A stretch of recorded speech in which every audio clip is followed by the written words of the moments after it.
13 अक्टूबर को उत्तराखंड के दौरे पर गृह मंत्री अमित शाह रहेंगे। ये बड़ी खबर आपको बता रहे हैं। वाइब्रेंट विलेज का दौरा करेंगे गृह मंत्री अमित शाह। सुरक्षा व्यवस्था को देखते हुए प्रशासन ने तैयारियां भी पूरी कर दी हैं। नार्को ऑर्डिनेशन सेंटर का भी निरीक्षण करेंगे गृह मंत्री। तो नार्को ऑर्डिनेशन सेंटर का निरीक्षण करने का भी कार्यक्रम गृह मंत्री का है। तो बड़ी खबर आपको बता रहे हैं, जहां पर सुरक्षा व्यवस्था को लेकर भी पूरी तैयारियों में जुट गया है प्रशासन। तो गृह मंत्री का उत्तराखंड दौरा है। 13 अक्टूबर को उत्तराखंड के दौरे पर अमित शाह आने वाले हैं। वाइब्रेंट विलेज का गृह मंत्री दौरा करेंगे। सुरक्षा व्यवस्थाओं को देखते हुए प्रशासन ने तैयारियां तेज कर दी हैं। नार्को ऑर्डिनेशन सेंटर का निरीक्षण करने गृह मंत्री अमित शाह उत्तराखंड पहुंच रहे हैं।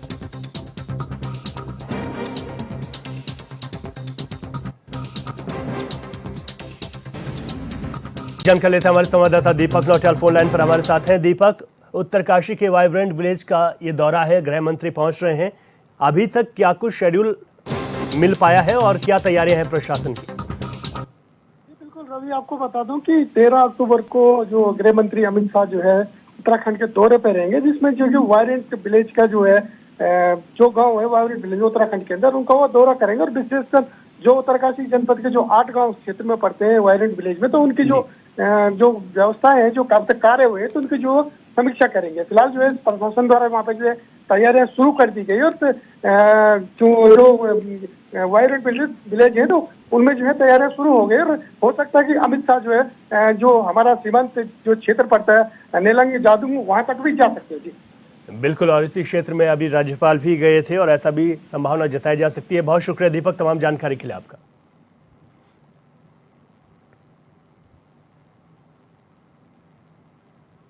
खबरों में आगे बढ़ेंगे। प्रदेश भर के प्राथमिक और माध्यमिक स्कूलों की इमारत के लिए शिक्षा मंत्री डॉक्टर धन सिंह रावत ने अधिकारियों के साथ बैठक की है। इस बैठक में के दौरान उन्होंने अधिकारियों को स्कूलों की ग्रेडिंग कर पुनर्निरीक्षण करने के निर्देश दिए हैं, जिसको लेकर उत्तराखंड माध्यमिक शिक्षा के निदेशक लीलाधर व्यास ने कहा कि शिक्षा मंत्री के निर्देशों के अनुसार स्कूलों की इमारतों की ग्रेडिंग को ABCD के रूप में 4 श्रेणियों में रखा गया है, जिसमें A श्रेणी में वह स्कूल शामिल हैं जो सुलभ हैं और वहां निर्माण कार्यों की जरूरत नहीं है।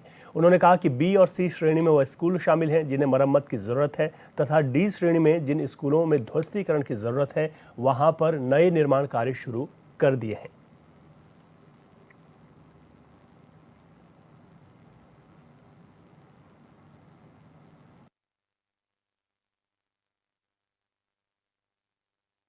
में जो माननीय मंत्री जी के निर्देश हैं, उनके निर्देशों के अनुसार स्कूलों को 4 कैटेगरी में विभाजित किया गया है। एक A कैटेगरी के विद्यालय हैं जहाँ निर्माण की आवश्यकता नहीं है और जहाँ भवन हमारे सुलभ है। एक B कैटेगरी के विद्यालय हैं जहाँ लघु मरम्मत की आवश्यकता है, और एक C कैटेगरी के विद्यालय हैं जहाँ दीर्घ मरम्मत की आवश्यकता है। और D श्रेणी में ऐसे विद्यालयों को चिन्हित किया गया है जहाँ विद्यालय जीर्ण शीर्ण हो गए हैं या उनको ध्वस्तीकरण की आवश्यकता है, तो वहाँ पर एक नया निर्माण भी प्रस्तावित किया गया है। तो जो निर्देश दिए गए हैं, काफ़ी विद्यालयों की DPR बन चुकी है, निर्माण कार्य कुछ विद्यालयों के स्वीकृत भी हो गए हैं, और उस दिशा में हम लोग लगातार आगे बढ़ रहे हैं। शारदीय नवरात्रि के 7वें दिन श्रद्धालु मां भगवती के 7वें स्वरूप मां कालरात्रि की विधिवत पूजा कर रहे हैं। हरिद्वार में माता के मंदिरों में सुबह से ही भक्तों की भीड़ उमड़ चुकी है, जहां श्रद्धालु आस्था और भक्ति के साथ मां काली की पूजा अर्चना कर रहे हैं। बता दें कि मां कालरात्रि को नकारात्मक शक्तियों का नाश करने वाली देवी माना जाता है। मां काली की पूजा करने से जीवन में भय का नाश होता है और सभी बाधाएं दूर होती हैं।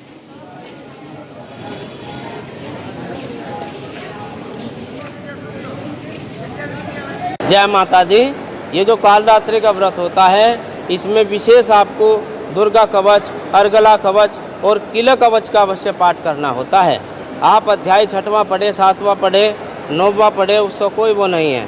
तो आप जो है माँ कालरात्रि का ध्यान करते हुए, ओम ऐं क्लीं चामुंडाई का जाप करते हुए, अपने गुरुदेव का, इष्ट देव का जाप करते हुए, माँ सरस्वती आपको विद्या और बुद्धि प्रदान करती है। तो आप कालरात्रि माँ की पूजा बड़े ही धूमधाम से और बड़े ही भाव से और विनम्र हृदय से करते हुए जय माता दी। हरियाणा में बीजेपी की सरकार बनने की खुशी में रुड़की के चंद्रशेखर चौक पर बीजेपी कार्यकर्ताओं ने जोरदार जश्न मनाया है। इस मौके पर कार्यकर्ताओं ने आतिशबाजी की और मिठाई बांटकर अपनी खुशी जाहिर की। कार्यकर्ताओं ने कहा कि प्रधानमंत्री नरेंद्र मोदी के नेतृत्व में बीजेपी का प्रभाव देश भर में बरकरार है। हरियाणा में बीजेपी को पूर्ण बहुमत से जीत हासिल हुई है, जो इस बात का प्रमाण है कि देश के लोग मोदी सरकार की नीतियों का समर्थन कर रहे हैं। उन्होंने कहा कि मोदी सरकार में महिलाओं को सुरक्षा मिल रही है और देश तेजी से प्रगति की ओर बढ़ रहा है।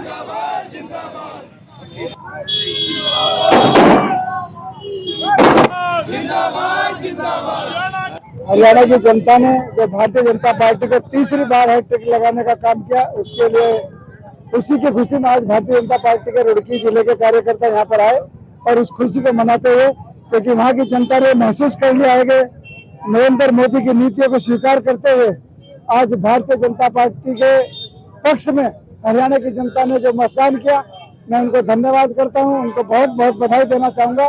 तो वहाँ पर ये महसूस हो गया है कि भारतीय जनता पार्टी एक ऐसी पार्टी है जो सबका साथ और सबका विकास में काम करती है। Thank you. सारी मीडिया का मैं बहुत बहुत आभार, अभिनंदन और सबका स्वागत करती हूँ कि सारी मीडिया इस बात को कहती है कि मैडम आपका जब से आप भाजपा में आई है तो बहुत शुभ रहा है। और हरियाणा में जो वो एग्जिट पोल दिखा रहे थे वो जनता को भ्रमित कर रहे थे, वो पुराने लोग थे, पुराना वो एग्जिट पोल था जिसको कि वो बार बार उसको दिखा रहे थे जनता के सामने, जनता को भ्रमित कर रहे थे। नरेंद्र मोदी जी की जो कार्यशैली है, उनकी जो नीतियां हैं, हमारे हरियाणा की, मैं जाट की बेटी हूँ मैं, और हरियाणा में मेरे बहुत लोग रहते हैं, मेरे हस्बैंड हरियाणा के हैं, तो हमने पहले ही बोल दिया था कि नरेंद्र मोदी जी की नीतियों से, कार्यशैली से प्रभावित होकर पूरा हरियाणा जो है भाजपा में होगा। और अब देख लीजिए आप कि भाजपा में। चमोली के बद्रीनाथ क्षेत्र अंतर्गत नीलकंठ ट्रैक पर फंसे 4 विदेशी पर्यटकों का एसडीआरएफ ने सकुशल रेस्क्यू कर लिया है। बता दें कि मंगलवार देर रात थाना बद्रीनाथ की ओर से एसडीआरएफ टीम की सूचना दी गई थी कि कुछ विदेशी पर्यटक नीलकंठ ट्रैक पर फंस गए हैं, जिनकी सर्चिंग और रेस्क्यू के लिए मदद की जरूरत है। जिसके बाद एसडीआरएफ टीम पोस्ट बद्रीनाथ से मुख्य आरक्षी राहुल थापा के नेतृत्व में रेस्क्यू उपकरणों के साथ तत्काल घटनास्थल के लिए रवाना हो गई, जहां एसडीआरएफ टीम ने स्थानीय पुलिस के साथ मिलकर ट्रैकर्स को ढूंढने के लिए गहन सर्चिंग अभियान चलाया। इसी के चलते टीम ने कड़ी मशक्कत के बाद 4 विदेशी पर्यटकों को नीलकंठ ट्रैक पर ढूंढ लिया। इसके बाद सभी पर्यटकों को सकुशल बद्रीनाथ लाया गया है।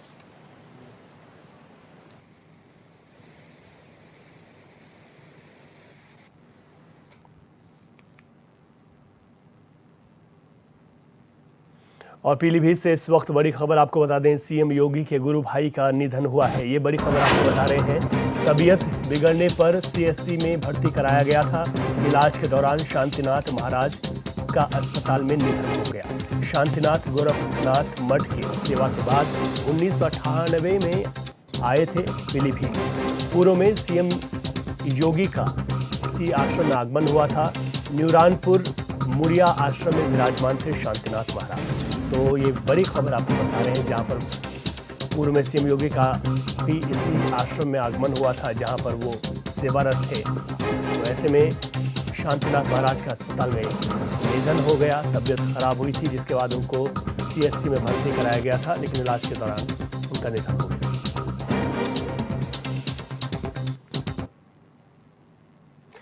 और देश प्रदेश में खबरों में आगे बढ़ते हैं। बलिया के बांसडीह तहसील क्षेत्र अंतर्गत सकरपुर गांव में कोटेदार चयन के धांधली का आरोप लगाकर प्रधान प्रतिनिधि के नेतृत्व में कार्ड धारकों ने प्रदर्शन किया है। कोटे के चयन में सवाल उठाते हुए सैकड़ों कार्ड धारकों ने डीएम को शिकायती पत्र दिया।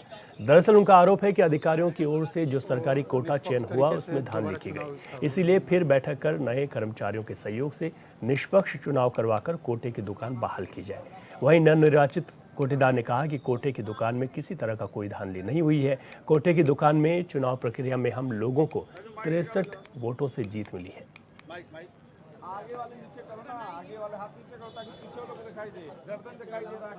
हम लोग डीएम कार्यालय के यहाँ, डीएम सर के यहाँ आए हैं। कल हम लोगों ने ज्ञापन बाढ़ी तहसील स्तर पर एसडीएम महोदय को दिया और उसके बाद ब्लॉक स्तर पर डीएम महोदय को दिया, और यहाँ पर डीएम सर को भी फिर वही सूचना डीएम महोदय को आज अवगत कराने है। मामला क्या है? मामला है कि 5 अक्टूबर को हमारे गांव सभा में कोटे की दुकान का चयन हुआ, जिसमें समस्त अधिकारी ब्लॉक से भी आए थे, लेकिन वहाँ पर एक पक्षीय कार्रवाई की गई। गणना कार्य में विशेषकर धांधली की गई।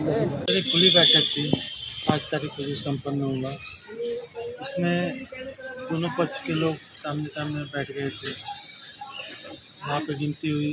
Video panchayat Awadhesh Pandey ji, video cooperative दीपक श्रीवास्तव और चौकी प्रभारी SHO साहब, तो सब लोग वहाँ मौजूद थे। और भी ब्लॉक से तो रमेश यादव जी थे, ग्राम पंचायत अधिकारी, और एक कोई अधिकारी मिश्रा जी थे। इन लोगों के सामने सब मतलब उपस्थित थे। इन लोगों के सामने सब मीटिंग हुई। वहाँ पे हम लोग की जब गिनती हुई तो 601 हुआ था। समस्या कोटे के लेकर है। क्या समस्या ये है कि निष्पक्ष चुनाव नहीं हुआ और कर्मचारी हम लोग के साथ बहुत खेला किया और सिपाही लोग को माने हमको डंडा के हाथ से भगा दिया। यही अभी आप लोग क्या चाहते हैं? हम लोग न्याय चाहते हैं और दोबारा चुनाव मांगते हैं। अधिक जानकारी लेते हैं, हमारे संवाददाता अमित कुमार फोन लाइन पर हमारे साथ हैं। अमित, जिस तरीके से आरोप लगाए जा रहे हैं, इन आरोपों का क्या आधार है और दूसरी तरफ क्या इस पर कोई कार्रवाई होगी? जी, एक तरफ से जो कोटे के लोग लेकर प्रधान अपने लोगों को लेकर DM को पत्र दिया और कहा कि अगर कैंसिल नहीं किया गया तो आगे आमरण अनशन किया जाएगा।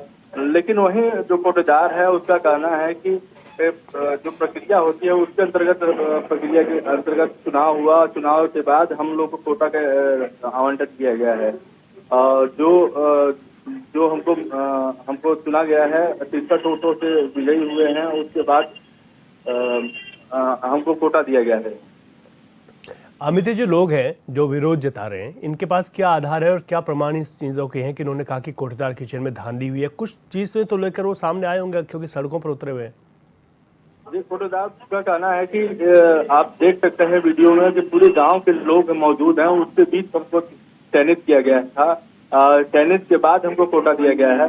मगर प्रधान जी के मन में क्या है, इसकी वजह से हमको हटाना चाहते हैं। इस वजह से इस तरह का आंदोलन किया गया।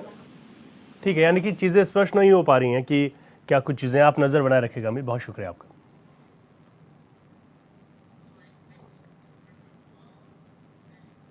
और यहाँ रुकेंगे एक छोटे से ब्रेक के लिए, खबरें जारी हैं। ब्रेक के बाद आपका स्वागत है। चैनल पर देश प्रदेश देख रहे हैं आप। मऊ के घोलसी नगर में नवरात्रि और दशहरा को देखते हुए SDM ने खाद्य सुरक्षा विभाग की टीम के साथ मार्केट में छापेमारी की है। टीम के औचक निरीक्षण से व्यापारियों में हड़कंप मच गया। टीम ने कई दुकानों से साबूदाने और सिंघाड़े के आटे के सैंपल लेकर जांच के लिए भेज दिया है, जबकि 9 किलो सिंघाड़े का आटे और 20 किलो साबूदाना सीज किया है।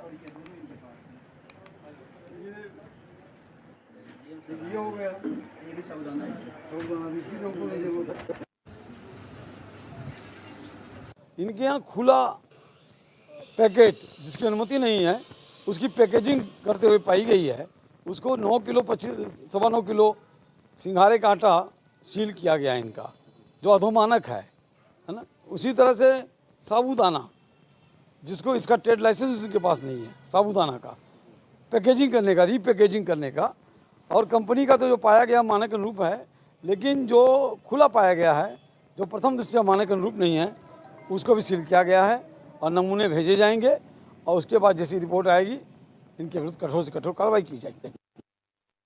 बहराइच जिले में जुए के फर से पकड़े गए जुआरी की संदिग्ध परिस्थितियों में इलाज के दौरान हुई मौत को जुआरी की मौत के बाद आक्रोशित परिजनों ने जुआरी की पिटाई करने वाले पुलिसकर्मियों पर आरोप लगाते हुए मुकदमा दर्ज कर कार्रवाई की मांग की। साथ ही शव को लेकर प्रदर्शन भी किया। परिजनों को समझाने पहुंचे उच्चाधिकारियों की भी मृतक के परिजनों ने नहीं सुनी और अभी भी परिजन अपनी मांग को लेकर अड़े हैं।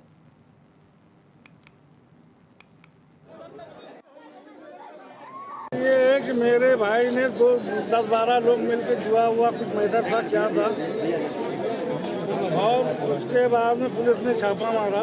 एसओजी टीम ने पकड़ करके पकड़ा उसको, सारे लोगों को पकड़ा। उसके बाद बिस्कुट की फैक्ट्री में ले गए, उसको बहुत बुरी मार मारा, लात धोते दिखते थे। किसने मारा? पुलिस वालों ने मारा, एसओजी टीम ने मारा। अच्छा। और उसके बाद वो चिल्लाता रहा, पुलिस वाले उसको मारते रहे बार-बार। साले मर जाओगे तब छोड़ेंगे। अधिक जानकारी के साथ हमारे संवाददाता अखिलेश श्रीवास्तव फोन लाइन पर हमारे साथ हैं। अखिलेश, और क्या कुछ जानकारी मिल रही है? जिस तरीके के आरोप लगे हैं उस पर क्या पुलिस का कोई बयान सामने आया? जी रवि, आपको बता दें कि बीते 5 अक्टूबर को कोतवाली नगर में 12 जुआरियों को गिरफ्तार किया गया था। देहात एवं एसओजी की टीम ने देर रात सपा नेता की फैक्ट्री पर गिरफ्तारी की थी। पुलिस की गिरफ्तारी के दौरान सोनू नाम के जुआरी की तबीयत बिगड़ी थी, जिसे लखनऊ इलाज के लिए भर्ती करवाया गया था, जहां इलाज के दौरान सोनू की मौत हो गई थी।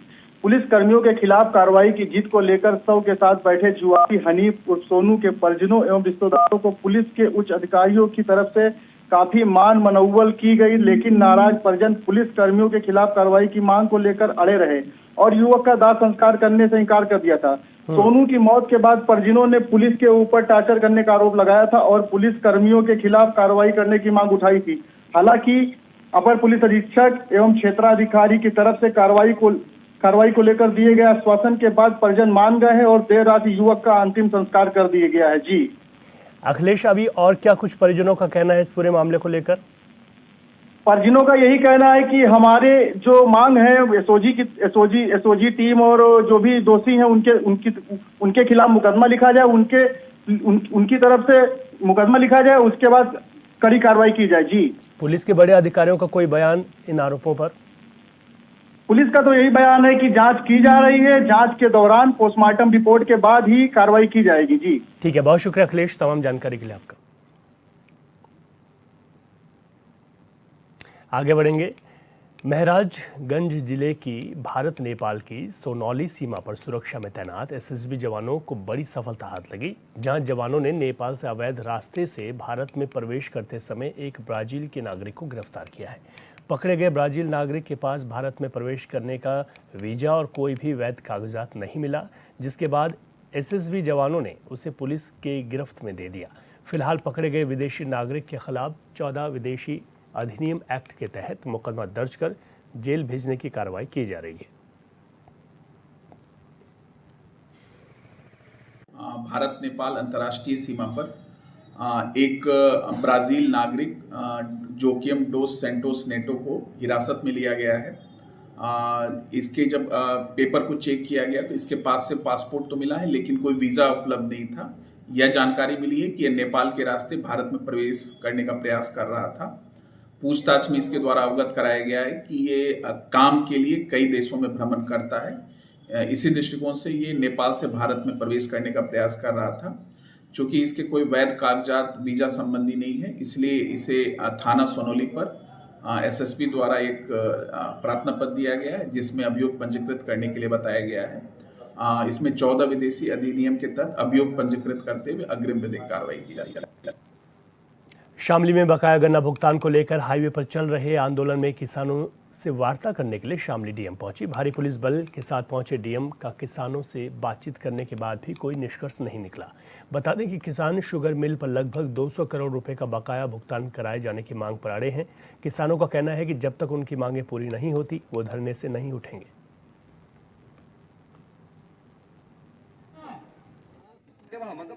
ऐसा है, यहाँ धरना चल रहा 2 दिन हो गए, तो ये अनुसार है अब भाई ने उठा दो।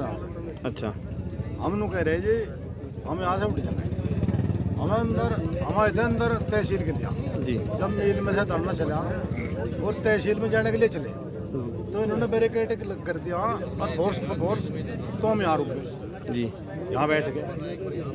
वहाँ तो हमें जान नहीं दे रहे, यहाँ से अनुसार है तुम चले जाओ। तो इस बात पे वो कह रहे वो यहाँ से उठ जाओ। पेमेंट की कोई बात नहीं, जिस तरह मेल वाले कह रहे 25 कल को ले लो, फिर दिवाली पे ले लो, फिर नू ले लो, तो वही वो की वही बात है। भाई मामला ये है 220 करोड़ रुपए के आसपास इस जो सामने शुगर मिल है इस पर बकाया है। 6 महीने पहले एक नया ग्रुप त्रिवेणी शुगर मिल है जिसका खतौली भी शुगर मिल है, साबितगढ़ में शुगर मिल है। इन्होंने जो है जमीन ये सॉरी मिल जो है इन्होंने खरीद लिया। इसमें सारी देनदारी सारी जो है और सारी व्यवस्था उस त्रिवेणी में 6 महीने तक किसानों को भगाते रहे और अब आखिरी में आके उसने त्रिवेणी ग्रुप ने भी मना कर दिया। अब भाई किसान क्या करेगा? किसान तो भाई अपने भाई जो उसने गन्ना दे रखा है उसका पेमेंट लेगा, 14 दिन का ब्याज का भी प्रावधान है उसकी भी बात करेगा। तो भाई यहाँ कलेक्ट्रेट पे बैठने के लिए किसान आए थे, वो धरना देंगे, तो वहाँ गेट गार्ड बंद करके किसानों को भाई यही सड़क करो।